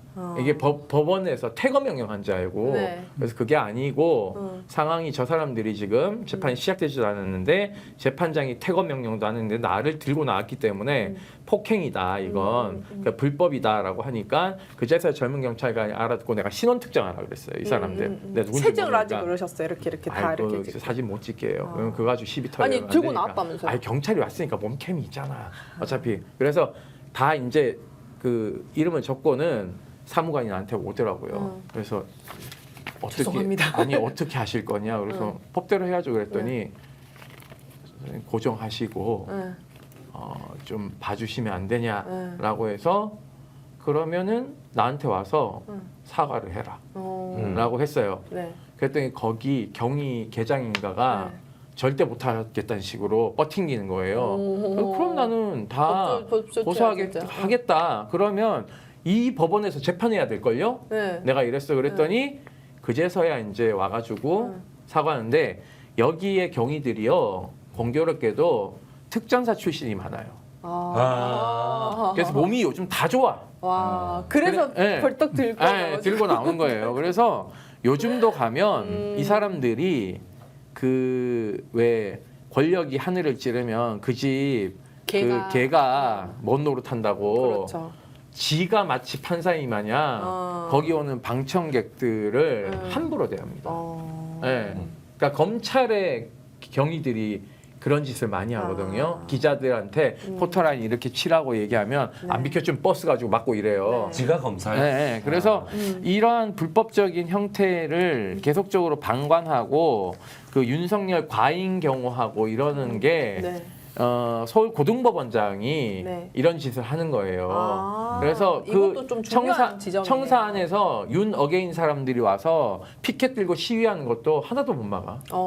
청사 안에서 장려하는 거 아닐까요? 아니 윤석열이 왜 입장할 때 기자 MBC 기자가 막 이렇게 막 네, 막 맞아요. 물었더니 네. 좀 비켜달라고 지지자도 안 보인다고 네. 이렇게 했잖아요. 그 청사 안에 들어와서 윤 어게인 들고 막 시위하는데 그 원래 밖에다가 법원 이제 경내에서 맡겼네. 시위 못 해요. 못하죠. 근데 우리가 뭐 기자회견하면 그렇게 제지하고 박대령 거기 항소심 재판하면 그렇게 거기 응원 나온 사람들은 그렇게 뭐 하지 마라 구호 제창하지 마라 피켓 들지 마라 난리 버거지 피우면서 윤 어게인 세력들이 와가지고는 거기서 막 소리 지르고 피켓 들고 막 난리 피워도요 아무도 가서 하지 마세요 말도 못해요. 그렇구나. 그리고 심지어는 우리 이렇게 재판 입장하려고 방청권 들고 이렇게 대기하고 있잖아요. 그럼 윤 어게인들 사람 와가지고는 우리한테 욕해요 막. 그런데도 가만히 냅둬. 그러니까는 법원을 이미 겪어보셨군요. 그래서 이 서울 고등법원장 이 김대웅이 나와서 뭐 재판 재개할 수 있다 이따고 얘기하는 게 하나도 놀랍지도 않아. 그러니까 그날 얼굴이 썩었더라고요. 얼굴이 그냥 완전히 아니. 네. 헌법 제 84조에 네. 내란과 외환을 제외하면 대통령은 일체의 사법적인 소출을 받지 아니한다라고 분명히 적혀 있잖아요. 네. 그런데 그 내보다 법을 더 잘 알아서 헌법, 민법, 형법, 상법, 민사소송법, 형사소송법까지 2차 시험을 쳐가지고 다 합격을 한 사람이 왜 그딴 소리를 하느냐. 우리나라의 그래도 사법부의 2인자 아니에요. 서울 고등법원장이면 왜 그딴 소리를 합니까? 아니 그러니까 우리는 다 불법인지 알잖아. 그렇게 말하는 게. 우리 복귀하면요. 그 지하 주차장 전두환 때 합격한 거 아니에요? 아, 전두환 때 합격한 사람도 많아. 아 전두환 때 윤석열이 합격했잖아. 그러니까요. 전두환 때. 강금실 법무부 장관은요. 네. 서슬퍼런 군사정권 시기에 네. 직결 심판 들어오는 데모한 대학생들 다 석방시켰어. 네. 그리고는 아니, 저기 추미애도 마찬가지 아니야. 부산의 가정법원으로 자천됐잖아요. 네. 그런데 이런 사람들은 어떻게 하냐면 서울 고등법원장이 우리 복귀해 보면 이게 자꾸 있는데 윤석열에게 지하주차장 편입해준 사람이 이 사람이에요. 그러니까 이렇게 다 일러야 돼. 이게 이런 사람들이 문제인 거예요. 그렇구나. 우리 생각해 보세요. 그때 지하 주차장 이용을 못 네. 합니다. 옛날 80년도에 지었기 때문에 지하 주차장이 좁아. 네. 그래서 일반 알아요. 판사들은 차를 가져오지도 못해. 맞습니다. 여기는 고등법원의 부장판사급만 지하 주차장 이용할 수 있어요. 맞아요. 좁아요. 네. 좁아요. 매우 그렇구나. 좁아서 그 중앙지법 그 부장판사도 차를 이용 못해. 네. 고법의 부장판사급만 이용하는 거예요. 아. 그런데 거기를 내란, 수계, 윤석열의 지하 주차장 통로로 이용하게끔 편의를 봐준 건 언론에 노출 안 시키기 위한 네. 엄호를 해주는 거죠. 그러니까 무죄 추정 원칙이라는 미명하에 네. 다른 구속 피의자들 또는 불구속 피의자들하고 똑같은 그 형평성 있게 대우하는 게 아니라 특별 대우하고 출석할 때도 엘리베이터 사용하게 하고. 그리고 저는 이 부분은 조금 이렇게 강조를 하고 싶습니다. 이 사람들을요, 2025년 1월 31일 날 조희대 대법원장이 전부 다 이제 바꿔치기 했다거나 뭐 정기 인사라고 주장하겠죠. 지금 법원장 27명을 언제 바꿨냐? 올 1월 31일. 그러니까 윤석열 체포 거의 직후에 이 사람들을 다 법원장을 바꿨습니다. 그리고 얼마 전 이 법원장 회의로 다 소집을 해가지고 이제 그 법원장 회의도 했었잖아요. 그렇기 때문에 이 사람들은 약간 정신무장해서 나왔던 그런 느낌을 좀 받았어요, 제가. 그리고 저는 아니 뭐 저기 저거죠. 그 각 저기 봉건 영주들 네. 제후들이 쫙 이제 불러들여가지고 지난번에 법원장 회의 했잖아요. 맞습니다. 그래서 이제 총사령관인 조희대가 각 영지 그러니까 관할하는 법원장들 쫙 불러서 포도대장 회의를 한번 했잖아요. 네. 제후들은 잘 들어라. 내 말은 곧 법이니 내 말을 잘 따르고 이재명 말은 따르지 마라.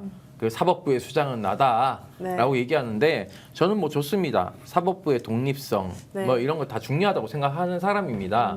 근데 저는 물어보고 싶은 게 있어요. 그러면은 사법부의 권력은 천부 권력인 거예요?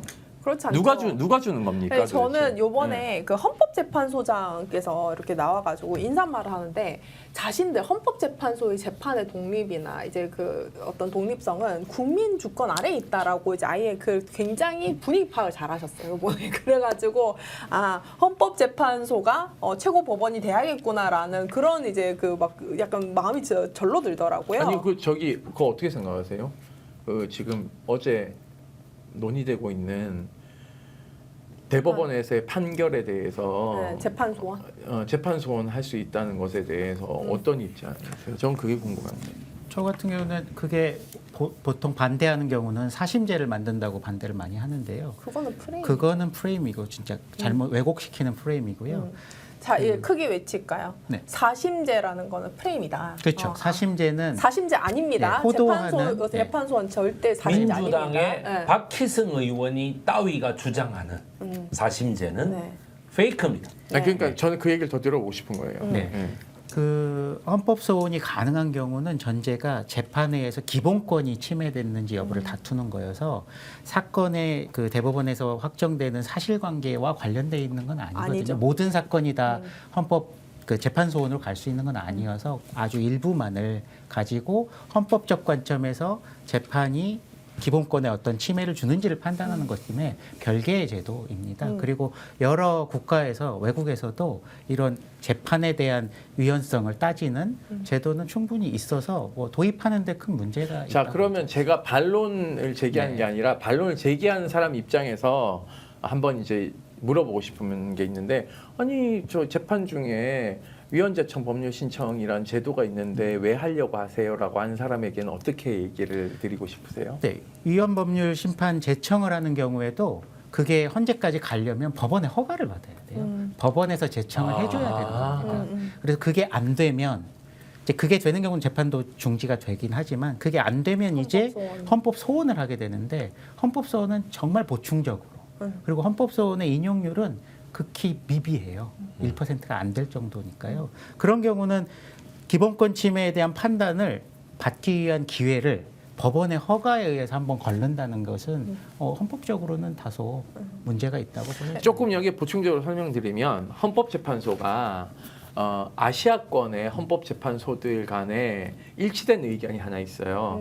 아시아 인권재판소 같은 걸 만들자라는 얘기를 했어요. 유럽은 인권재판소가 있습니다. 네, EU 그래서 가 있죠. EU 헌법재판소는 각 국가의 대법원에서 신급이 다 끝난 인권 침해 사안에 대해서 특별하게 유럽 인권재판소에 제소를 하게 되면 유럽 인권재판소가 재판을 열어서 이거는 이 나라 대법원이 잘못 판단했다라고 하면 그거 파기환송시키는 형태로 그 나라 대법원에 다시 보냅니다. 그래서 재심을 하게 되어 있어요. 근데 한국은 아시아 인권재판소가 없잖아요. 그러니까 아시아는 네. 저쪽 독재하고 있고 그러니까 그리고 그러니까 이제 공산주의. 뭐냐면 이런 제도가 있고 또 하나는 우리가 각 이제 유엔에 그 국제 인권법에 따라서 각 인권 조약들에게 사인을 한 게 있어요. 맞습니다. 그래서 체결 우리나라 헌법에 보면 국제 인권 그러니까 국제법은 조약에 따라 체결된 거 국내법과 동일한 효력을 갖는다라고 되어 있기 때문에 우리가 체결한 인권 조약에 대한 위반 여지가 있는 것에 대해서 조약 기구에다가 제소를 하면 조약 기구가 권고를 해요. 근데 우리나라는요. 이거 인용 안 합니다. 네. 그러니까 이 제도를 10분 활용하면 우리나라 국내에 있는 헌법재판소에 그러니까 재판 소원을 하는 것은요 위헌적이지도 않아요. 네. 네, 그렇기 때문에 다 말장난입니다. 그러니까 저도 이 부분은 그런 겁니다.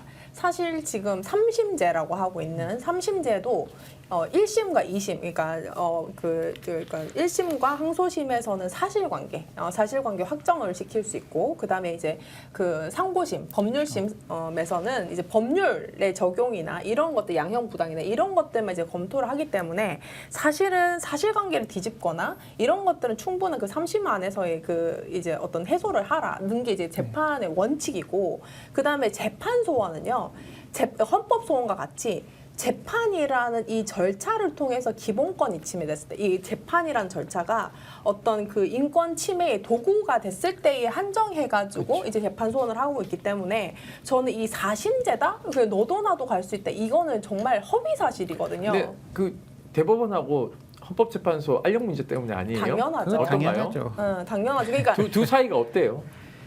그 법적으로는 독립해 있고 동등한 지위지만 이제 한간에 있는 이야기로는 대법관들은 이제 헌재 재판관들을 아래로 보려고 하는 우습게 당연하죠. 그 자기 대법원장이 3명을 추천하잖아요. 그래서 그러니까. 저는 그래서 이번에 정말 많이 나왔던 게 그 법원장들이 위헌 타령을 그렇게 해요. 그쵸. 내란 전담 재판부도 위헌 소지가 있어서 안 된다. 그리고 뭐 이렇게 했는 것도 그러니까 재판 소원도 위헌 소지가 있어서 안 된다. 자기들이 무슨 헌법 재판소인 줄 알았어요. 맞잖아요. 자기들이 그러니까 일단 헌법과 법률을 이제 근거로 하는 그 재판을 하는데 자기들이 그 헌법적인 판단을 갖다 예단을 왜 그렇게 합니까? 그래서 왜 제도를 입법부에서 알아서 제도 입법을 하겠다는데 그러니까 그걸로 이렇게 왜 법원이 네. 권리구제 기능에 있어서 네. 선택적인 정의를 그래서 실현하는 거예요. 그러니까 재심도 정말 4% 인용률이잖아요, 사실은. 그렇기 때문에 저는 이번에 특히 이제 뭐 어제 그 서울고등법원장인 김대웅의 이제 여러 가지 발언들은 이제 뭐 사실 정치 뉴스에서 많이 다뤄서 제가 이렇게 뭐 그렇게 크게 이제 얘기를 하고 싶진 않지만, 특히나 저는 내란 재판부의 위헌 소지라는 것은 우리 재판장들이 우리 방송 좀 봤으면 좋겠다.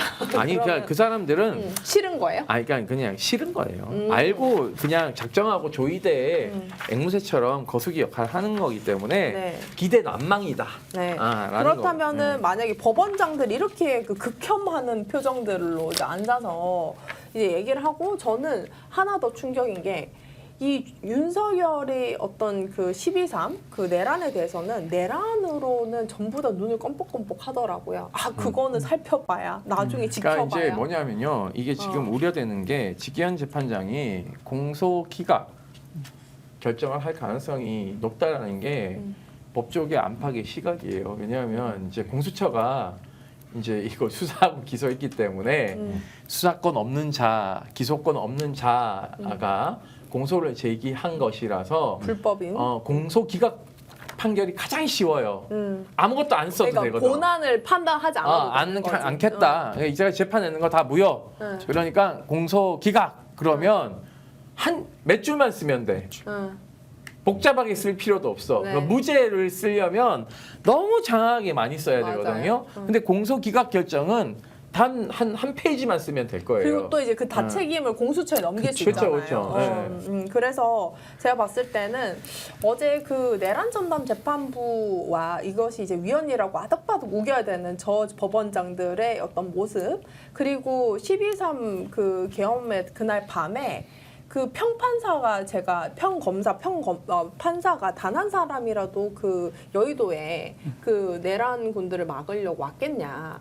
단 한 사람도 없었지 않을까라는 그 얘기를 자조적으로 이 방송에서 했었는데 그 법원장의 표정들을 보니까는 정말 그렇더라고요. 그리고 이제 그날 다 출근 안 했어요? 네, 그리고 그것도 이렇게 확인해봐야 될 것 같네. 이렇게 뭐라고 해야 될까? 그 표정이 너네가 내란의 피해자지 우리가 당할 것 같아?라는 약간 약간 어떤 우리 너와 나는 신분이 달라 미안하지만 당연하죠. 이런 표정으로 왜냐하면 있었어요. 계엄사령관의 지시에 따라서 포고령 위반자들 재판하고 있을 사람들인데. 그러니까요. 그러니까 그래서 나는 특별한 지위에 있다라는 네. 우리 헌법이 인정하지 않은 특수 계급이라고 생각하는 거예요. 그래서 네. 저는 저를 포함해서 오늘 그때 말씀하셨잖아요. 그러니까 내란이 성공을 했으면은 우리 여기 없는 사람이 2명이나 최소 2명일 것이다라고 얘기를 했는데 그러지 않을 당연한 확신, 그리고 이것이 내란이 언제든 발생을 해도 별로 나랑은 상관없지라는 그런 표정, 그런 부분들에서는 제가 이제 굉장히 좀 절망을 했어요. 왜냐하면 지금까지는 조희대의 문제다, 지기현 판사의 개인 문제다, 저 둘이가 굉장히 이상하기 때문이다라고 했는데 지금 1월 31일에 바꿨던 27명의 어떤 그 법원장들의 표정들이 전부 다 조희대 주니어들이었던 거야. 그래서 나는 너무 소름 끼치더라고요. 저 사람들은 조희대는 뭐 2년 안에 뭐 정년이 뭐 다 돼서 나가느니 마느니 이런 얘기를 2년 안에 나가긴 하죠. 이제 이제 나이 정년이 있어서 그렇죠. 그렇지만 그 2년 남은 걸 다 채우지 못해요. 어제 나왔던 그저께 나왔던 법원장들은 너무 젊더라고요. 그래서 저는 그런 점들이 조금 더 너무 비극적이 아니었나라는 네. 생각을 했습니다. 네. 그 저는요, 뭐 어차피 이제 이재명 정부 하에서 대법원장이 교체될 거지 않습니까? 네. 임기를 다 채우고 나간다 하더라도 저는 이제 그 판사들 중에서 대법원장 선출을 안 했으면 좋겠어요. 그러니까 저는 이제 사법 개혁을 하려면 네. 법원 외부적 시각을 가지고 있는 네. 사람이 이제 개혁을 해야 되는데 네. 이때까지 보면 법원의 판사들의 반발을 누그러뜨릴 수 있어야 된다. 그리고 내부를 잘하는 사람이 개혁할 수 있다라고 하지만요. 내부에 있는 분들은 손에 피를 묻힐 수가 없어요. 그리고 어차피 법관을 임용하는데 지금 경력직들을 다 임용하잖아요. 다 로펌 갔다가 다 와요. 그렇기 때문에 다 말장난입니다. 예전에 사법시험 쳐서 사법연수원에서 판검사, 변호사 나누는 시대가 아니라 로스쿨을 갔다가 법조 경력을 쌓아서 경력직으로 맞습니다. 평판사를 들어오기 때문에 그렇다면은 이 사람도 법관이 아닌 자가 법관을 하는 거예요. 그러니까 다 말장난입니다.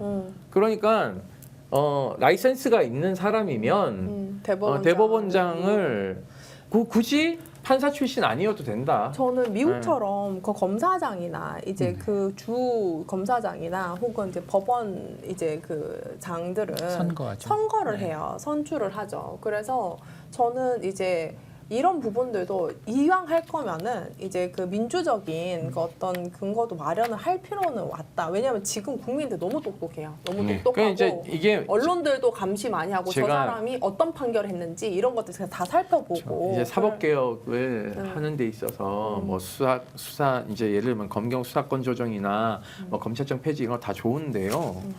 저는 이제 김정일 대통령이 그 지방자치단체를 이제 지방선거를 통해서 그 기초자치단체장하고 다 이제 선출직으로 바꿨지 않습니까? 네. 그때 복귀해 보면 DJ가 단식 농성했어요. 네.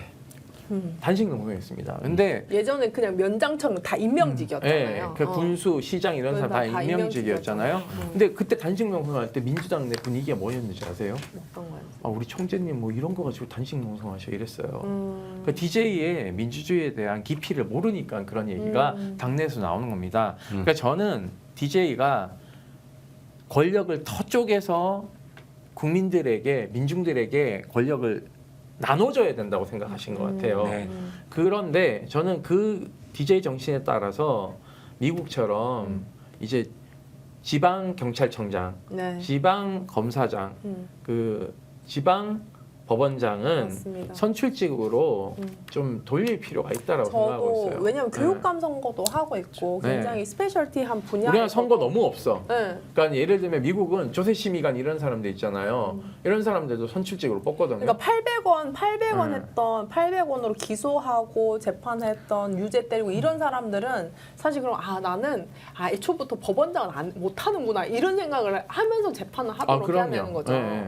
그래서 그 국민들의 어떤 법 감정이라든지 법상식에 이제 맞게 그리고 내가 뭐 내란의 어떤 이런 거 중대한 어떤 기로에 있을 때 누구 편을 들까 했을 때는 어떤 사법부의 수장 편이 아니고 그 사람들의 어떤 입맛에 맞는 그 논리가 아니라 국민들이 뭐를 공포스러워 했고 민주주의 역사가 어떻게 왔고 이런 부분에 더 이제 신경을 쓰게 하는 그런 것들이고 그 전까지는 사실 저도 국민들에게 이제 법원장이나 검사장 그 선출까지 맡기는 거는 좀 이거 시기상조 아닌가라는 생각을 했었던 시기가 있었어요. 근데 이번에 꼬라지 보니까 그냥 국민들이 더 똑똑하더라. 그 제가 미 국무부 초청으로 한 달간 그 미 연방 판사, 연방 검사, 뭐 미 의회 쫙 이제 그 견학하고 왔는데요.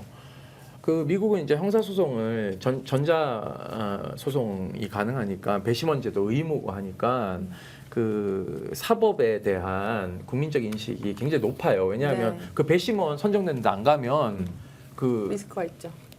이거 구인해요. 잡아가지고 구류시켜 버려요. 그러니까 이게 그 국민들 시민권을 가진 국민들이 국민 참여 재판의 의무예요. 의무.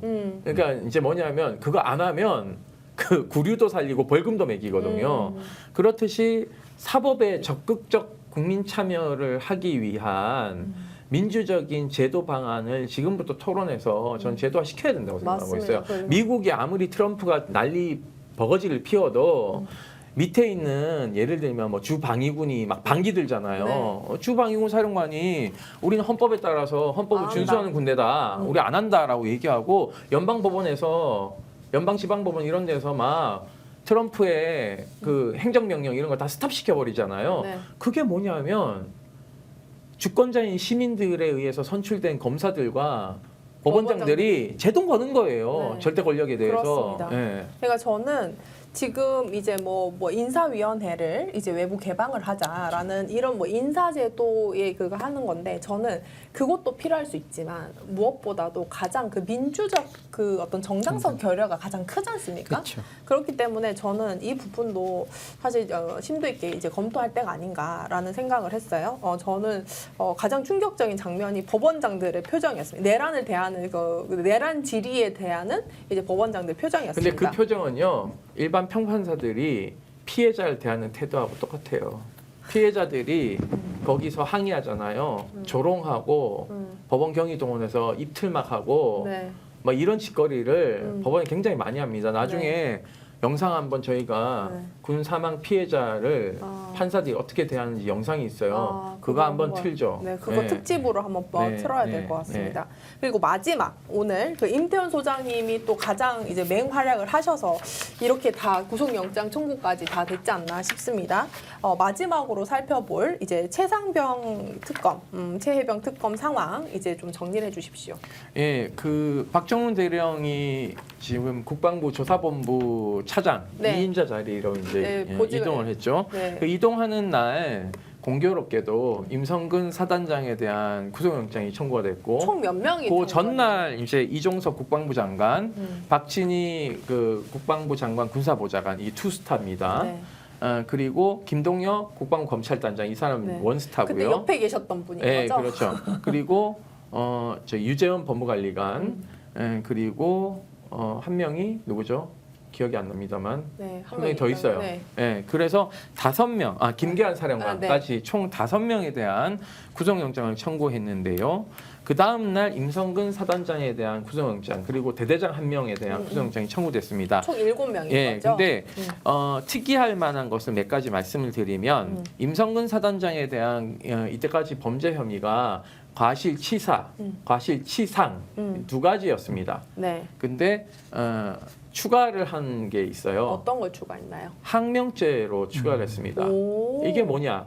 항명이 아닙니다. 명령불복종입니다. 명령불복종. 그러니까 저는 항명이라고 보는데요. 네. 명령불복종 이게 무슨 말이지라고 갸우뚱하실 건데요. 네. 임성근 사단장이 쫄깃하게 자기가 책임이 없다라고 얘기한 나는 지휘권이 없다. 그러니 지휘권은 54단장에게 있다라고 얘기하면서 본인에게 책임이 없다라는 얘기를 했습니다. 이게 무슨 얘기냐?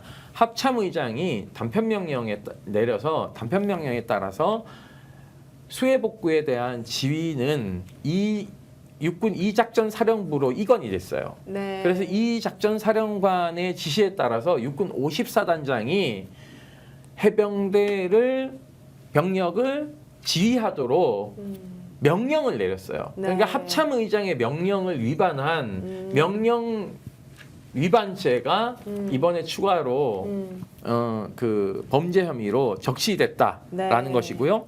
두 번째는 임성근 사단장이 본인의 과실치사 혐의를 입틀막하기 위해서 증거인멸을 수사 방해하는 것들을 이 그 최상병 특검팀이 저인망식으로 수사를 다 했어요. 아, 어떻게 밑에서부터 싹 밑에서부터 훑어서. 그러니까 1사단에 가서 당시에 그 수해복구 현장에 나간 군인들을 싹 다 한 명도 남김없이 다 줬어요. 조사를 다 했어요. 그러니까 이 인원들이 뭐 백령도도 가 있고 지금 뭐 연평도도 가 있고 뭐 해병대 사령부도 가 있고 어디에서도 김포 들을 수 없는 있는데 이야기? 이 인원을 저인망으로 전역한 사람들까지 아. 싹 병사들까지 저인망으로 싹 수사를 해서 끌었더니 네. 그 예를 들면 이런 겁니다. 어떤 사람이 경북경찰청에 가서 그 조사를 받고 나오자마자 임성근이 전화가 오더래. 너 방금 조사받고 나왔지. 오. 너 이런 얘기했다며.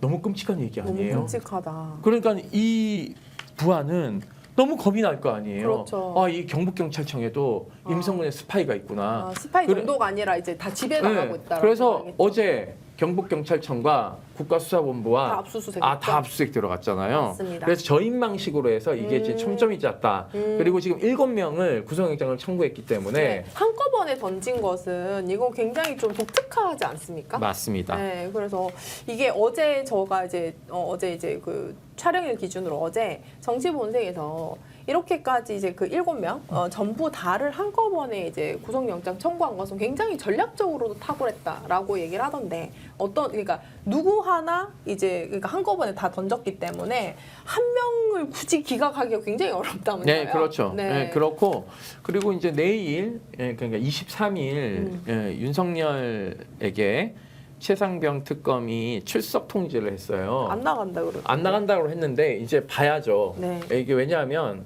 특검이 교도관을 지휘할 수 있는 법적 권한이 있기 때문에 교도관은 이제 어떻게 지휘하는지 봐야 되겠죠. 근데 물론 이제 첫 소환에 대해서 불응한다고 해서 바로 이제 체포해서 올 수는 없으니까 네. 두 번째 소환 기일을 통보하지 않을까라는 네. 생각이 들고요. 왜냐면은 네. 제가 여기서 덧붙이면은 그러더라고요. 그 변호인이 다른 재판 일정이 있어서 자기 못 나간다고. 그래서 자기 잘못이 아니다. 나는 갈 수도 있지만 변호사가 바빠서 못 간다. 이렇게 얘기를 했더라고요. 네, 네. 그렇습니다. 예, 네. 그래서 일단은 뭐 그런 이상한 변명은 변호사가 네. 몇 명인데 뭐 이렇게 그러니까요. 말도 안 되는 얘기하는 그러니까. 거고요. 너무 두 막- 번째 소환에 응하지 않으면 아마 강제 체포를? 체포영장을 발부받아서 아마 체포에 나설 것으로 전망을 하고 있습니다. 네. 그리고 이번 주에 뭐 특검이 추가로 또 구속영장 청구할 가능성도 있어요. 네. 나머지 대한 최근 뭐, 특검이요? 예, 뭐 예를 들면 지금 현재 그 구속영장 사실 허위 구속영장이죠. 네. 청구한 사람들에 대한 군검사들에 대한 그러니까 구속영장도 네. 나올 수도 그러니까 청구할 수도 있지 않겠냐라고 하는데 지금 현재 7명에 대한 실질 심사를 해야 되니까. 네. 뭐 추가로 하는 것보다는 요걸 먼저 하고 네. 그 다음에 이제 추가로 진행하지 않을까라는 생각이 드는데요. 네. 이제 충격적인 것은 임성근 사단장이 비밀번호가 기억나지 않았다 그랬는데 하나님이 사랑으로 하나님 사랑으로 이제 갑자기. 비밀번호가 기억나서 국가 조찬 기도회의 위력입니다. 네. 아. 그래서 이제 그 특검에다가 김장한 목사가 특별히 안수 기도를 많이 했나 보죠.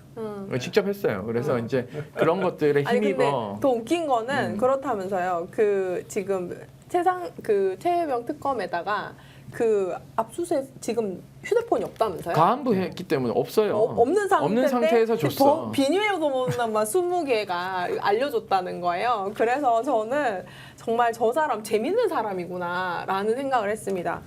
아마 구속되면은 우리나라 역사상 가장 뻔뻔한 범죄자일 거예요. 그래서 근데 저기 그 조국 대표가 저 하나님의 사랑이 한동훈에게도 내리기를 그렇게 이제 했더라고요. 그러니까 이제 이런 것도 있고 이종호 블랙펄 대표 그러니까 네. 이제 도이치 모터스 주가 조작의 공범이죠 김건희하고 그 사람이 이때까지 부인하다가 이제서야 좀 이제 하나 불기 시작했어요. 네. 내가 김건희한테 전화를 했으나 전화를 받지 않았다라는 실토를 했습니다. 종전 진술하고 좀 다른 거죠. 그래서 임성근 사단장도 비밀번호 제출은 이제 얄팍한 언론 플레이죠. 왜냐하면 구속영장 기각시키기 위한 네. 하나의 이제 꼼수다라고 보고 있습니다. 그래서 저는 조금 이제 시간이 3분 안에 빠르게 이제 정리할 마지막 질문을 드리겠습니다. 저는 왜 최혜병 특검을 내란특별재판부가 다루느냐라는 이 질문에 저는 사실 그런 생각은 했어요. 이 지금 전 군단을 이용해서 내란을 이제 획책을 했지 않습니까? 네. 근데 그 저항이 없던 군 인사들의 모습은 사실 최혜병 사건에서 이제 그게 막 특검이 되고 밝혀지고 그런 것들 때문에라도 저는 최혜병 특검이 그러니까 어느 정부에서 이렇게까지 그 사실 그 사단장이나 이런 것들이 이렇게 큰 사회적 문제가 되고 공개적으로 이렇게 어떤 사건이 진행되는 게 잘 없잖아요. 없죠. 보통은 이제 뭐 가혹행 이런 것들은 뭐 그 어떤 병사들의 이제 행위로 네. 이제 많이 됐는데 사단장, 국방부 장관 이런 것까지 마지막에 런종섭까지 이제 언론에 이제 공개가 되면서 내란 직전에 그런 보도까지 됐단 말이죠. 그래서 저는 그 내란의 많은 이유 중에서 내란의 이제 많은 이유 그동안은 이제 그 윤석열이나 김건희 측의 사이드에서만 많이 이제 해석은 했었는데 저는 이 최혜병 사건이 내란에 가담하는 그 많은 어떤 장성들에게 어떤 영향을 줬을까 그런 부분에서는 어떻게 생각하시는지 짧게 마지막으로 들어보고 싶었어요. 저는 이제 뭐 군을 워낙 잘 아시니까. 우리 공직 사회에 사실은 큰 영향을 줬다고 봐야죠. 그러니까 불이한 그 권력의 명령에 수응하면 안 된다. 위법한 명령을 따르지 않아야 된다라는 우리 사회의 어떤 그 공직자들의 양심, 그러니까 법관의 양심 그렇게 주장하는. 근데 이제 그것은 이제 어떻게 보면 박정훈 대령이 이번에 이제 수원을 받고 나서 정말 예쁜 동화처럼 이렇게 끝이 났는데 내란 당시라는 거죠. 내란 당시도 마찬가지죠. 왜냐하면 김영기 대대장이 그런 얘기를 했잖아요. 순간 박정훈 대령이 떠올랐다. 네. 라는 이런 거는 상당히 많은 군인들에게 박정훈 대령이 롤 모델로서 작동한 거는 사실이다. 그렇죠. 라는 내년에 건 별 달 겁니다. 네. 내년이 아니고 올해. 올해 장군 올해 정부 별 이번에 달. 이제 달다고 이게 하죠. 뭐 네. 있는데 네. 이것도 이제 안 시키려고 이제 쭉 방해를 하고 있어요 육사 애들이. 그렇군요. 근데 뭐 그거는 이제 대통령의 의중이니까 네. 좀 지켜봐야 되고요. 그리고 저는 이제 이런 거예요. 최상병 사망 당시 이 그 수사 방해를 했던 사람들이 해병대 내부에서 집단 린치를 했잖아요. 맞아요. 같이 회의했는데 한솥밥 먹던 정정범 부사령관 이 사람은 지금 현재 합참 전비태세 검열실장으로 가 있어요. 대통령실 옆에서 근무하고 있습니다. 그리고 이호종 당시 참모장은 소장으로 투스타로 진급해서 지금 임성근의 후임인 1사단장으로 가 있습니다. 그리고 이 사람 다 위증 방조한 혐의거든요. 네. 그리고 권태균 서방사 참모장은 해군사관학교 출신인데 준장 달고 해병대 사령부 특별보좌관이라는 이상한 지금 보직을 하나 만들어서 거기다가 또 자리를 봐줘놨어요. 김태원 해병대 인사처장 준장으로 원스타로 진급하고는요. 1사단 작전부사단장으로 가 있어요. 네. 그리고 김하동 이 사람 김계한의 비서실장입니다. 네. 거짓말 밥 먹듯이 하는 사람인데요. 이 사람 지금 해병대 1여단장으로 가 있어요. 네. 그리고 박상현 해병대 7여단장 이 사람은 지금 해병대 사령부 인사근무차장으로 와 있습니다.